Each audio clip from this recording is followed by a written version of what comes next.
of youth that were involved in the clashes, and I spoke to them about getting beyond the past, walking past the past, diffusing anger, coming and understanding what it would mean to work from a point of peace.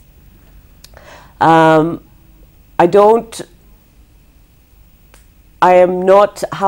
actually put this in an interesting way last night to someone. I'm not a groupie. I will communicate with any organization, but I am not looking for creating a name for Tazim Elkington. What I'm looking at is pushing that message through that we can change. We can be less angry. We can be more understanding of what life is, and therefore I'm not looking for a following, neither am I looking to join a huge group. I'm not sure if that answers your question. Okay, there was something else she asked, but we have to pick another call and then I'll combine the two. Right, hello? Thank you. Hello. Hello. Hi, Penina. Hi, Kimari, how are you? I'm fine, thank you. Go ahead. Okay, first of all, I'd like to greet Madam Tazim. Hi. And surely I am getting your concept, and it's quite good. And we need more of you here in Kenya, in that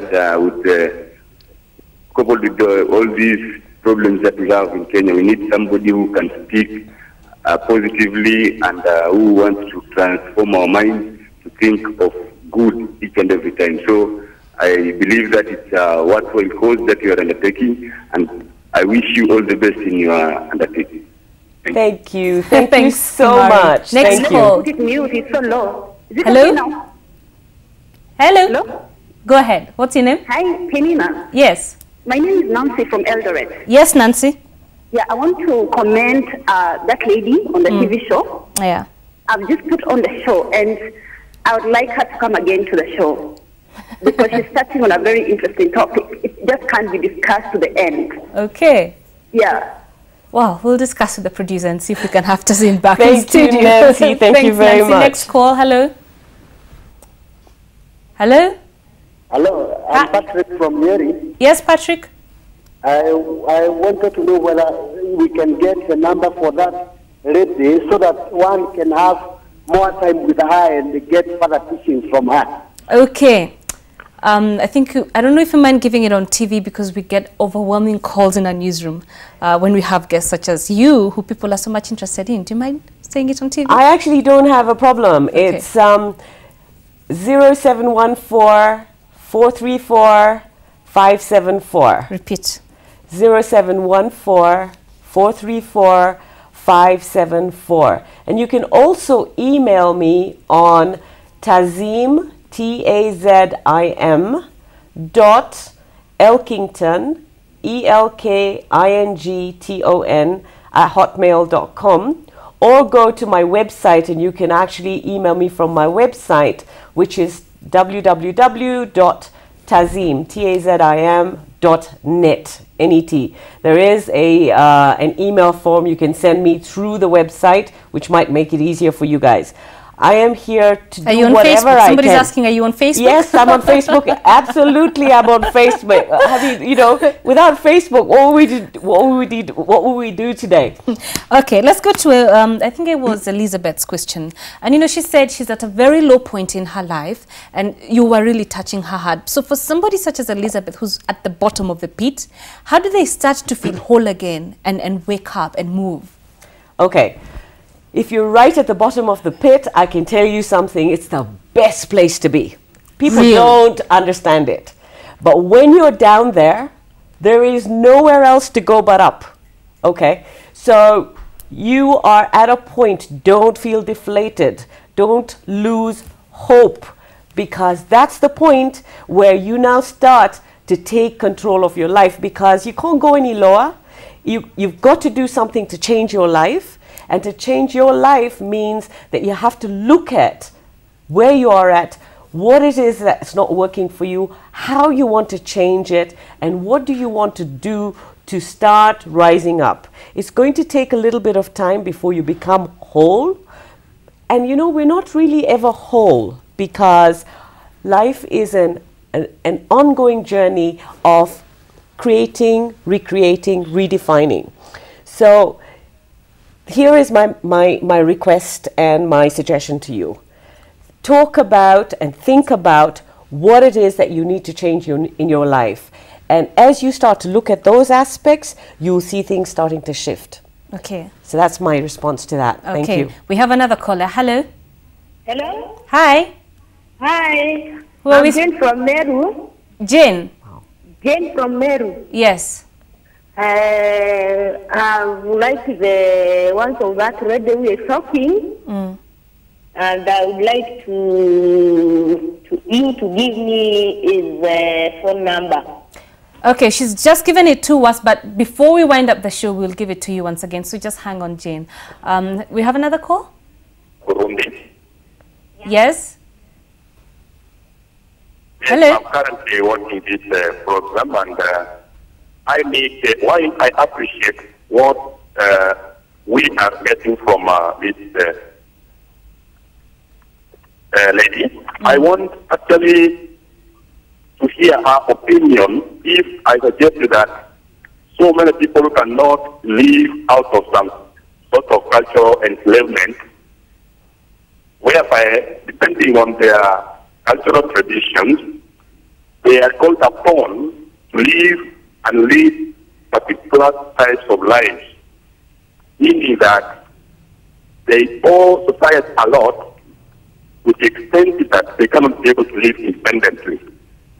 I'm not going to particular cases, but I'm saying that whoever can manage to live independently as she is suggesting should be somebody who is divorced from their cultural obligations, somebody who can be able to live above what society requires or calls him or her. I don't know whether that one makes some sense. We will get her thoughts on that. Thank you. Next call. Hello. Hello, morning. Good morning.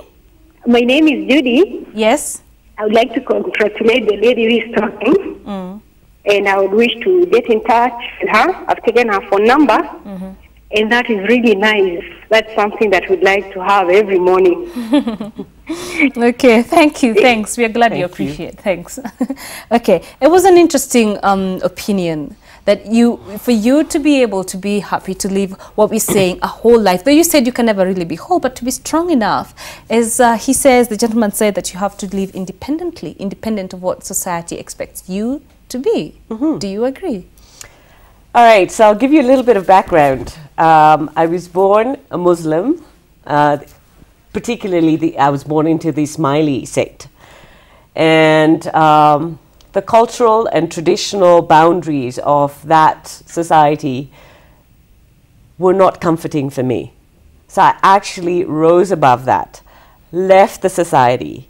I actually became a Christian, and then I realized that all religions, the foundation of all religions are basically the same, and all religions actually walk us towards the same sentence that I mentioned earlier, know thyself, all right? And so where I've reached today is I respect all religions. I do not follow any particular one. I can walk into a mosque, a temple, a church, a prayer house, a house of God without any problems. I can sit with people from churches and we do not have a conflict of interest because we're all talking about the human point of view. So I just came back from Kericho. I was in Kericho between Thursday and Sunday at a workshop on how traditional and cultural values limit our growth and our expansion, because a lot of these traditional and cultural beliefs are from such a long time ago and are not applicable to the 21st century. So people also need to move with the times. And this workshop was basically about how male dominance based on traditional and cultural ingrains are stopping us from creating a healthy society, okay? You know, we talked about dowry and what that means. We talked about dominion and how that restricts the way a family unit operate, how kids are brought up. We talked about male and female circumcision. We talked about the violence that this creates. We talked about the anger this creates. We talked about how we need to go beyond some of these aspects that traditionally and culturally do not serve us now. They may have served us 3, 4, 5 decades ago. Even then, it's like, the thing is, whether we believe in a God, a creator, something above us, because we were created, men and women are created equal. We have some of our roles. I mean, I don't want to be a man. I don't want to do the things men do. I want to be a woman. I want to be treated like a woman. I don't want to put men down. And I did. For many years, I did put men down because of my experiences. But today, I talk from a platform where we are equal. We need to complement each other to create a better society, to bring our children up so that we're creating a better future. You and I in 50 years will not be here. So what are we creating for the future, not only of our children and our children to be, but for this country? Kenya is the most beautiful country in the world. Kenyans are people that you will never find match any other people anywhere else in the world. But what have we done to ourselves? What have we created? So much anger, so much disparity, so much separation. We need to start closing the gap on separation. So I hope this answers your question. Yes, you have to rise above some of the old ways of being. There are people everybody wants to be happy, everyone wants to be successful, and there are people who work so hard to achieve the certain objectives that they have set. And then there are certain people who we look at and we think, oh, they just have it easy. Is there such a thing as just good luck in life? Good luck definitely exists. I believe that. I wouldn't want to take that magic away from life. However, success. What does success mean? And they work so hard for material success. Is material success making people happy? Are all those rich people out there happy? Come on, call in someone and tell me that you're loaded and you're happy. I haven't met one. In fact, I find that the more people have, the more unhappier they are.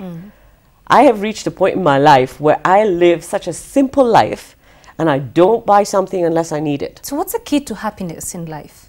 Simplicity. Going back to basics. And understanding that to live a meaningful life doesn't mean that you need to achieve and acquire. It means that you need to just be happy with where you are at any given time and accept that this is where you are at this given time. You know, people say, oh, so many books out there. Oh, God, you know, the shelves are loaded with information. Self-help, psychology, human behavior, and I've read my fill of books, yeah?